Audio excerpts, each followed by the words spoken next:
देखो भाई रिसेंटली आपके इतने ज्यादा कमेंट्स आ रहे थे कि भाई प्रोडक्टिविटी के लिए मॉनिटर बाय करना है, सबसे बढ़िया कौन सा रहेगा। देख किससे पूछ रहा है तू ये, देख। तो चाहे फिर आपने क्रिएटिविटी वाले काम करने हैं, कंटेंट क्रिएटर हो, ग्राफिक डिजाइनिंग करना चाहते हो, वेब डिजाइनिंग या फिर ऐप डेवलपमेंट वगैरह, इसके अलावा चाहे आप 3D मॉडलिंग ही लगा लो, मतलब आपने कोई भी प्रोफेशनल प्रोडक्टिविटी वाला काम करना है, बस आप अपने बड़े भाई की ये वीडियो देखो। मॉनिटर आपको मैं बताऊंगा कि इस मॉनिटर पे क्या चीज़ हो सकती है, बिकॉज मॉनिटर कोई ऐसी चीज़ नहीं है एक बढ़िया सा महंगा सा गेमिंग मॉनिटर बाय कर लिया एंड अपने सारे काम हो गए, चलो जी डन। ऐसा बिल्कुल नहीं होता। हर एक रिक्वायरमेंट के लिए डिफरेंट मॉनिटर होता है। बजट रहेगा 10 से 20 हज़ार रुपए का। दो ऑप्शंस बताऊंगा, लेकिन आज कुछ ऐसा करते हैं कि सबसे पहले मैं आपको सबसे बढ़िया वाला ही मॉनिटर बताता हूँ। BenQ का 27 इंचेस का मॉनिटर है, GW2786TC एंड सही में यार व्हाइट कलर, मतलब यार क्या ही लग रहा है ये। बस इसे किसी तरीके से साफ रखना पड़ेगा, लेकिन लुक्स में तो भाई इसका कोई जवाब ही नहीं है।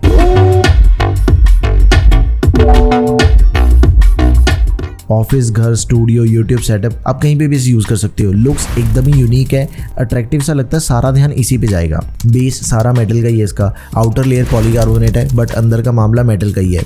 इवन इसकी जो स्टैंड है उसके अंदर भी मेटल ही है, एकदम कड़क माल है ना। बाहर से बस पॉलीकार्बोनेट है एंड इसे आप जिधर मर्जी घुमा लो, सारी एडजस्टमेंट है। टिल्ट कर सकते हो, लाइक साथ में बैठे इंसान को आपने कुछ दिखाना है, स्विवल एडजस्टमेंट भी कर सकते हो, पिवट भी कर सकते हो, पोर्ट्रेट भी यूज करना है तो उसका भी कोई दिक्कत नहीं है। हाइट एडजस्टमेंट तो मिलती है इसके अंदर, मतलब यार जिधर चाहो उधर घुमा लो, कोई दिक्कत वाली बात नहीं है। सारे बटन नीचे की साइड पे है, OSD की सारी ऑप्शंस यहीं से आप सेट कर सकते हो एंड छोटी सी LED है और बेजल्स तो बिल्कुल ही कम है इसके। तो भाई ये है इसका बेस स्टैंड। ये एक्चुअल में काफी भारा डिजाइन है, ये भाई सच्ची में काफी भारा है। दिखने में ही लग रहा है कि प्लास्टिक है, लेकिन भाई भारी भरकम है एकदम ही। एक और चीज आती है कि जितना तगड़ा इसका स्टैंड होगा, जितना सॉलिड इसका स्टैंड होगा, तभी ये मॉनिटर के वेट को संभाल सकता है। नहीं तो मॉनिटर पे हल्का सा कुछ लगा, गिरने की टेंशन रहती है। फिर इसे असेंबल करना भी काफी आसान है। बॉक्स में सारी केबल्स मिलती है, एक तो HDMI है, एक साथ में हमें Type-C to C पोर्ट मिल जाती है। एंड एक बढ़िया चीज पता है क्या है, जो लैपटॉप PD चार्जर को सपोर्ट करते हैं, फिर आप अपना लैपटॉप भी इसी से चार्ज कर सकते हो। आगे इसको चार्ज करके भी देखते हैं, लेकिन एक चीज यहाँ पे ध्यान देने वाली है। देखो जैसे मैंने आपको मॉनिटर की अपनी हर एक वीडियो के अंदर बताया, पोर्ट्स बहुत ज्यादा मैटर करती हैं एक मॉनिटर के अंदर,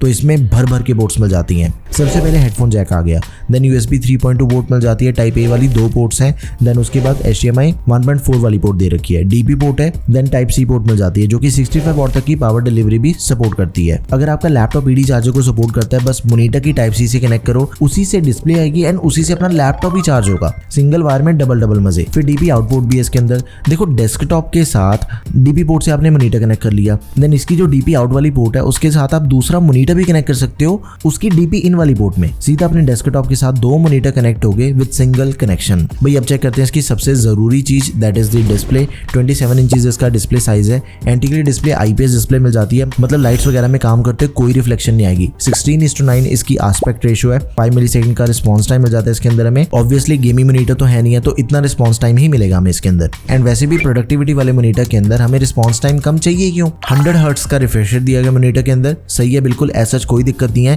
गेमिंग आप इसके ऊपर कर सकते हो, ओकेजनल गेमिंग। अनलाइक अगर इसके अंदर इससे भी कम रिफ्रेश रेट होता, फिर ओवरऑल जो एक्सपीरियंस है वो काफी जिटरी रहता।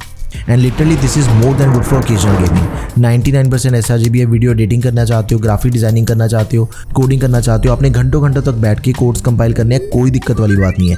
IPS पैनल है, व्यूइंग एंगल एकदम ही बढ़िया मिल जाते हैं इसके अंदर। 250 निट्स की ब्राइटनेस है, काम करते हुए 1% भी स्ट्रेन नहीं पड़ता। अब एक चीज बताता हूँ, मेरे पास जो दूसरा मॉनिटर है विद सेम ब्राइटनेस, उससे बहुत ही ज्यादा ब्राइट लगी इसकी डिस्प्ले, बिकॉज इसके अंदर हमें फिर ब्राइटनेस इंटेलिजेंस मिल जाती है BE Gen 2। इसमें पता है क्या चीज है, मॉनिटर अपने आप ही ऑटोमेटिकली ब्राइटनेस को एडजस्ट कर लेगा। लाइक अगर तो रूम की लाइट बहुत ज्यादा है तो ब्राइटनेस उसके हिसाब से सेट कर देगा, एंड अगर अपने रूम की लाइट कम है फिर ब्राइटनेस हाई हो जाएगी अपने आप ही। एंड एक और चीज है, ये ब्राइटनेस के साथ साथ ही कलर टोन को भी एडजस्ट करता है। BenQ के लोगो के नीचे यहाँ पे सेंसर है जिससे ब्राइटनेस कंट्रोल करता है। फ्लिकर फ्री टेक्नोलॉजी भी है जिससे आईज पे स्ट्रेन नहीं आता। लो ब्लू लाइट प्लस भी मिल जाएगा आपको इसके अंदर, जो ब्लू रेज निकलती है डिस्प्ले से, जिसके लिए स्पेक्स लगानी पड़ती है हमें, उसकी कोई जरूरत नहीं रहेगी। मॉनिटर ब्लू लाइट को बहुत हद तक सप्रेस कर देता है। इसके अलावा TUV सर्टिफिकेशंस, आई कंफर्ट, आई सेफ 2.0, ये सारे फीचर्स हमें इसके अंदर मिल जाते हैं। इन सभी फीचर्स के साथ पिक्चर क्वालिटी भी बढ़िया होती है एंड आंखों पे स्ट्रेन भी नहीं आता। लंबी से लंबी सीटिंग में ऐसा कोई भी नेगेटिव इंपैक्ट नहीं पड़ेगा आपकी आंखों पे, जो कि एक वर्किंग प्रोफेशनल के लिए मोस्ट इंपॉर्टेंट है, बिकॉज हमने घंटों तक बैठ के काम करना होता है। एक और चीज है, देखो इसके अंदर हमें काफी डिफरेंट मोड्स मिल जाते हैं। लाइक स्पेसिफिक कोडर्स के लिए मोड दिया गया, कलर्स ऐसे सेट हो जाते हैं इससे। ऐसे बाकी मोड्स भी हैं, केयर मोड मोड आ गया, लाइक कलर वीकनेस है, जिनको कलर्स कम दिखते हैं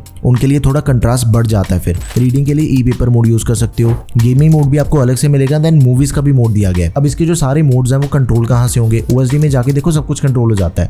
मोनीटर पे इनबिल्ट स्पीकर्स मिल जाते हैं हमें, 2 वॉट के 2 स्टीरियो स्पीकर्स हैं। नॉइस कैंसिलेशन माइक दिया गया एंड इसके माइक की क्वालिटी बढ़िया है। मीटिंग्स अटेंड करके देखी थी, एकदम स्मूथ रहता है एक्सपीरियंस।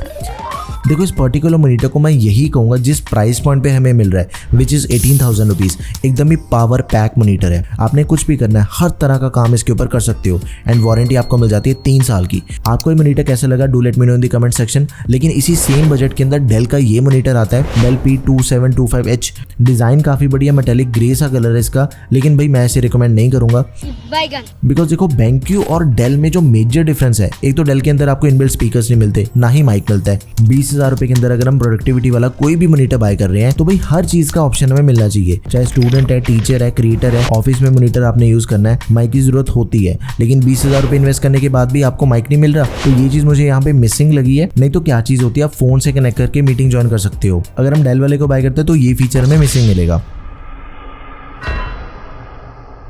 दूसरा जो मेजर डिफरेंस है दैट इज दी पोर्ट्स। देखो टाइप सी पोर्ट तो दोनों में मिल जाती है, डिस्प्ले ले सकते हैं, बट डेल वाले के साथ कनेक्ट करके हम लैपटॉप वगैरह चार्ज नहीं कर सकते बिकॉज डेल वाले के अंदर हमें सिर्फ 15 वॉट की PD चार्जिंग की सपोर्ट मिलती है और BenQ वाला भी आता है 65 वॉट के साथ। जैसे हमने पहले BenQ वाले के अंदर देखा कि सिंगल केबल से आप लैपटॉप भी चार्ज कर सकते हो, सिंगल पोर्ट से डिस्प्ले भी ले सकते हो। और जो BenQ वाले के अंदर हमें 2 DP पोर्ट्स मिलती हैं, downstream and upstream DC chain feature मिलता है एंड वो चीज़ फिर डेल के अंदर मिसिंग है, सिंगल DP पोर्ट दे रखी है। ब्राइटनेस इंटेलिजेंस की बात करें, BenQ में डिस्प्ले के नीचे सेंसर लगा हुआ है, तो आसपास की लाइटिंग के अकॉर्डिंग ही अपने आप ब्राइटनेस को एडजस्ट कर लेता है, सेम जैसे अपना मोबाइल फोन करता है। लेकिन डेल के अंदर ऐसा कोई फीचर नहीं है, ब्राइटनेस वगैरह हमें मैनुअली चेंज करनी पड़ेगी। बाकी एडजस्ट की बात करें तो सारे एडजस्टमेंट हमें इसके अंदर भी मिल जाते हैं, टिल्ट, हाइट, स्विvel एंड पिवट, ये सब कुछ कर सकते हो आप इसके ऊपर भी। और हाँ, इसके अंदर हमें HDMI केबल नहीं मिलती साथ में, सो वो हमें अलग से बाय करनी होगी। आई डोंट नो कि क्या रीजन हो सकता है उसका, लेकिन all in all I would say 18,000 rupees में अगर आपने मोनीटर बाय करना है, फोकस BenQ पे होना चाहिए। आई मीन सब कुछ है उसमें, प्रोडक्टिविटी के लिए बेस्ट मोनीटर मैं से कह सकता हूँ, नो डाउट। एंड अगर आपको 27 इंचेस का मोनीटर नहीं चाहिए, आपको 24 इंचेस वाला मॉडल चाहिए,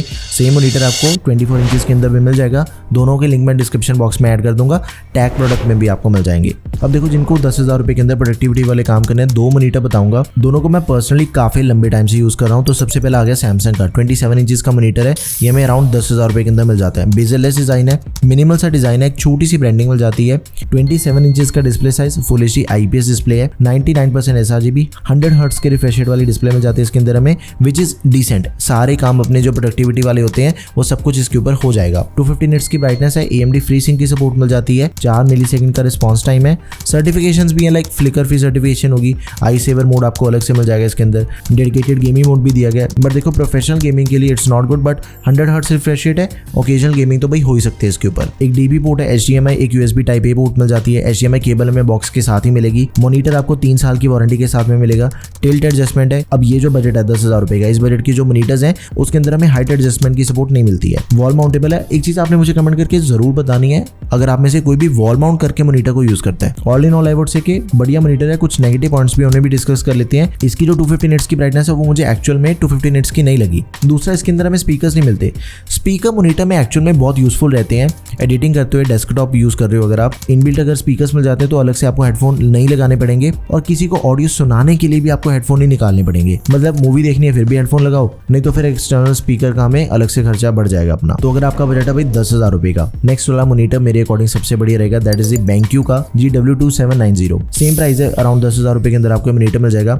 BenQ का हाईएस्ट सेलिंग मोनीटर है इस बजट का, एडिटिंग के लिए बहुत ही बढ़िया ऑप्शन है, और मैं इसे अपने स्टूडियो में पिछले 3 साल से यूज कर रहा हूँ। क्वालिटी काफी बढ़िया, बिल्ड क्वालिटी एकदम ही सॉलिड है इसकी। डिस्प्ले भी सेम ही है, सैमसंग जैसी 27 इंचेस की full HD IPS anti glare display है, वही सेम हमें 100 हर्ट्ज का रिफ्रेश रेट मिल जाएगा, 99% sRGB एंड 250 निट्स की ब्राइटनेस। अब एक चीज है, देखो BenQ और सैमसंग के जो इस बजट के मोनीटर्स हैं उनके अंदर जो मेजर डिफरेंस है, सैमसंग के अंदर हमें स्पीकर्स नहीं मिलते, BenQ के अंदर हमें 2 वॉट के 2 स्पीकर्स मिल जाते हैं। तो ऑफिस यूज, मीटिंग के लिए, एंटरटेनमेंट के लिए, मूवीज देखना चाहते हो, सब कुछ इस पे हो जाएगा। 3.5mm जैक है, तो हेडफोन आप डायरेक्टली कनेक्ट कर सकते हो, या फिर अगर आपने मोनीटर के साथ में स्पीकर्स भी अटैच करने हैं वो भी बड़े आराम से हो जाएंगी। पोर्ट्स इसमें सैमसंग से ज्यादा मिल जाती हैं, लाइक 2 HDMI पोर्ट्स हैं, एक DP पोर्ट है, एक 3.5mm ऑडियो जैक मिल जाएगा, एंड दोनों के अंदर आपको 3 साल की वारंटी मिल जाती है। तो मेरे अकॉर्डिंग देखो सेम प्राइस पॉइंट पे आपको ज्यादा फीचर्स वाला अच्छा मोनीटर बाय करना चाहिए। एक तो स्पीकर मिल रहे हैं, पोर्ट्स भी ज्यादा मिल रही हैं, BenQ वाले को आप जरूर कंसिडर करो। लेकिन आपको इनमें से सबसे बढ़िया मॉनिटर कौन सा लगा, do let me know in the comment section. कोई भी क्वेरी है किसी भी मॉनिटर से रिलेटेड,